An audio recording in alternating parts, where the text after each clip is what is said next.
আমি এখন ঘুরি ফিরি খাই দাই। আচ্ছা। আর বিজ্ঞাপনের কাজ করি, অভিনয় করি না। আর হচ্ছে যে আমি সাংবাদিকতাকে খুব মিস করি, যেহেতু মানে আমার স্বপ্ন ছিল ছোটবেলায়, যে একটা স্বপ্ন ছিল যে আমি একসময় বিবিসিতে কাজ করব। সেই স্বপ্নটা আমার মানে পূর্ণ হয়েছে, যার ফলে এখন আর আমি খুব একটা অভুক্ত থাকি না, সাংবাদিকতা করি না দেখে, যে মানে যে একটা ভিতর থেকে যে সেটা এখন আর নাই। তবে আমি চেষ্টা করছি যে সামনে আমি আবার সাংবাদিকতায় ফিরে যাব। আপনি তো অনেকগুলি সেনাবাহিনীতে ছিলেন, আপনি আবার অভিনয়ে ছিলেন, আবার আপনি তার আগে সাংবাদিকতায় ছিলেন।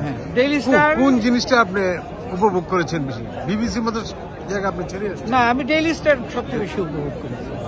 মানে মিস করেন বেশি সাংবাদিকতাটা, অন্যান্য অভিনয় পাশাচ্ছি, কিন্তু আপনাকে তো সবচেয়ে বেশি সেলিব্রিটি করেছে, পরিচিত করেছে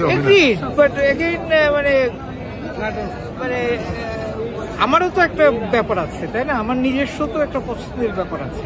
তো সেই পছন্দ থেকে আমি হয়তো মানে অভিনয়টাকে এখন আর পছন্দ করছি না। ফিউচারে কি আপনার প্ল্যান কি?